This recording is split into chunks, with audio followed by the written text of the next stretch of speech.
వేధిస్తోంది కాబట్టి అతన్ని బయటేయటం కోసంగా జరిగినటువంటిది పులివెందుల పంచాయతీ. రాజారెడ్డి కనుకుంటే అలాంటి పంచాయతీ చేసేవాడు, ఇక్కడ జరిగింది కూడా అలాంటి పంచాయతీనే. కాబట్టి రాజారెడ్డి రాజ్యాంగం అంటంలో ఏం తప్పు లేదు.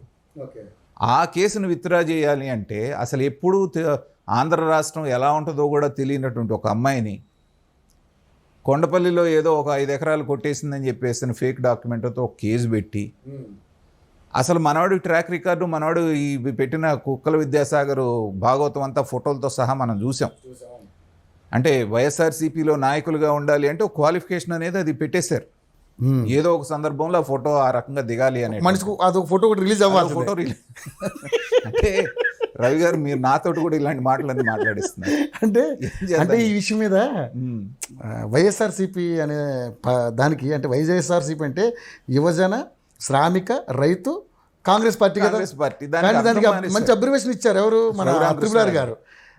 ఏదది యువజన దాని అంటే శృంగార రసిక చిలిపి పార్టీ. సో ఆయనంత భావుకతతో మనం చెప్పలేము, కానీ నిజంగానే అనిపిస్తోంది. ఇవాళ గంటనే ఆయన ఒక మంత్రి, అరగంట అని ఒకళ్ళు, మిగతా ఒకళ్ళు, ఒక ఎంపీ ఒక రకంగా, ఇవన్నీ చూస్తూ ఉంటే చీదరేసి అసహ్యం వేస్తాను.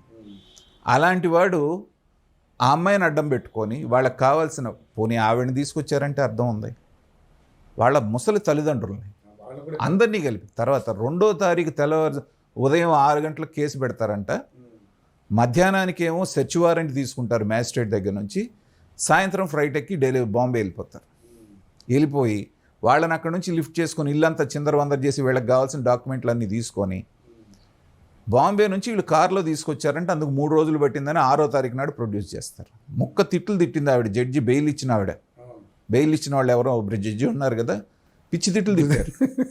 అసలు అమ్మాయి ఎప్పుడైనా ఆంధ్రాతో పరిచయం ఉంది, అసలు సౌత్ ఇండియానే పరిచయం లేదు. కానీ ఇక్కడ ఇంకో కొత్త అంశాలు వస్తున్నాయి సార్. ఇది ఈ సంవత్సరం 2024 ఫిబ్రవరి 2వ తారీఖునో 6వ తారీఖునో 2వ తారీఖు అక్కడ మన ఇబ్రహీంపట్నంలో కూడా కేసు నమోదు చేశాడండి. ఇదే కుక్కలు చేశాడు. ఇబ్రహీంపట్నంలోనే నమోదు చేసింది. నమోదు చేసి తీసుకొచ్చి అక్కడ ఉన్న గెస్ట్ హౌస్లో ఒక వారం రోజులు పెట్టి వీళ్ళకి కావాల్సిన డాక్యుమెంట్లన్నీ ఏవైతే ఉన్నాయో వాటిని ధ్వంసం చేసి, ఏది జిందాల్ కేసులో ఉన్న డాక్యుమెంట్స్, తర్వాత వీళ్ళకి కావాల్సినట్టుగా అన్ని కాగితాల మీద, తెల్ల కాగితాల మీద సంతకాలు పెట్టుకుని అంటే అక్కడ కేసు విత్డ్రా చేసుకున్నానని రాయించుకోవటం, వీళ్ళకి కావాల్సిందంతా జరిగేటప్పటికి చేసుకోవటం అనేటువంటిది జరిగినటువంటి డ్రామా. అయితే దురదృష్టకరమైన విషయం ఏంటంటే 3 ఐపీఎస్ ఆఫీసర్లు దీంట్లో ఇన్వాల్వ్ అవటం అనేటువంటిది దురదృష్టకరం. ఇంకా మళ్ళీ మాట్లాడితే రాజేంద్రనాథ్ రెడ్డి కూడా ఇన్వాల్వ్ అయ్యాడు అంటున్నారు, డీజీపీ. ఆయన హస్తం కూడా ఉంటే అంతకంటే దౌర్భాగ్యం లేదు. సజ్జల రామకృష్ణారెడ్డి దగ్గర నుంచి 4 సీనియర్ మోస్ట్ ఐపీఎస్ ఆఫీసర్లు దీంట్లో ఇన్వాల్వ్ అయ్యారు అంటే పులివెందుల పంచాయతీ ఇది నిజంగా చూస్తే ఏంటంటే రచ్చబండల దగ్గర చేసే పంచాయతీ.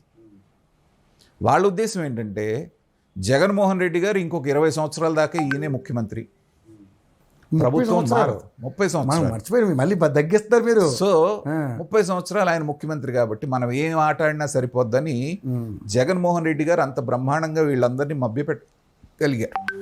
ఐఏఎస్ ఐపీఎస్లు అంటే మనం చాలా ఇంటెలిజెంట్ ఫెలోస్ అయితే మాత్రమే అవుతారనుకున్నాం. అలాంటి వాళ్ళని కూడా గతంలో చూసాం. ఇప్పుడు కొట్టించాడు ఆయన బ్రహ్మాండంగా. జవహర్ రెడ్డి గారు, ప్రవీణ్ ప్రకాష్, వీళ్ళందరూ ఎలాంటి ఆఫీసర్లు అండి. చంద్రబాబు నాయుడు గారు ఉన్నప్పుడు జెమ్స్ లాగా పనిచేశారు.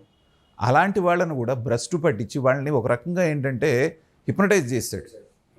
ఉండేది మనమే, నేను చెప్పినట్టు విన్నారా, మీ ఇష్టం వచ్చినట్టు ఆడొచ్చు, లేదంటే ఏబి వెంకటేశ్వరరావు పట్టిన గతి పట్టుద్ది, ఇది కావాలో అది కావాలో తేల్చుకోండి అన్నాడు.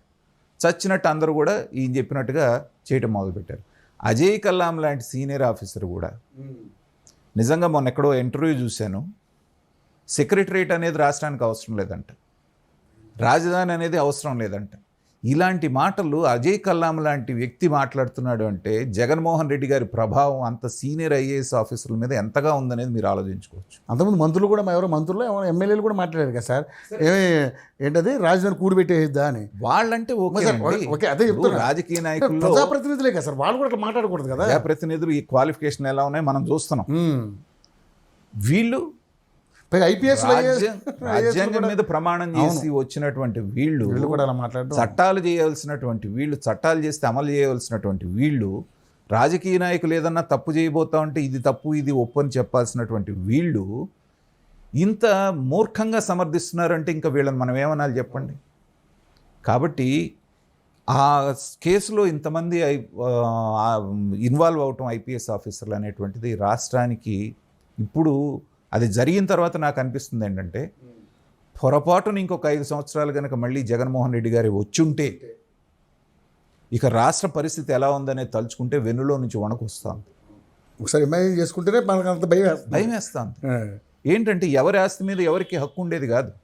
ఇప్పటికే పుస్తకాల మీద ఆయన రాళ్ల మీద ఆయన బొమ్మలు, పుస్తకాల మీద ఫోటోలు వేసుకున్నారు. ఇక తర్వాత ఏం జరిగేది అంటే ఊహకు కూడా అందటం లేదు. సొంత ఇంటికి అద్దె కట్టుకునే పరిస్థితికి వచ్చింది. నేను ఎవరో చెప్తున్నారు, విజయవాడలో 9 బేకరీలు ఉన్నాయంట ఒక ఆయనకి. ఉంటే 9 బేకరీలు మాకు హ్యాండ్ ఓవర్ చేయమన్నారట. చేయకపోతే వారం 10 రోజుల్లో వాళ్ళంతటా వాళ్ళే వచ్చి వాళ్ళకి హ్యాండ్ ఓవర్ చేసే పరిస్థితులు వీళ్ళు కల్పించారంటే అంతగా హెరాస్ చేస్తే 9 బేకరీలు ఇచ్చేసి లండన్లో యూకేలో ఎవరో తెలిసిన వాళ్ళు ఉంటే ముందు వాళ్ళ ఆవిడని అక్కడ పనికి పెట్టి ఆవిడకి వర్కింగ్ వీసా వెళ్ళి తర్వాత డిపెండెంట్ వీసా తీసుకుని ఈయన వెళ్ళిపోయి లండన్లో ఉన్నారు. ఇలాంటివి కొన్ని వందల వేల ఇన్సిడెంట్స్ ఉన్నాయి. మరి రెండోసారి వచ్చుంటే పరిస్థితి ఏమయ్యేది? ఇప్పుడు వీడి మీద ఏమైనా యాక్షన్ తీసుకుంటారు సార్?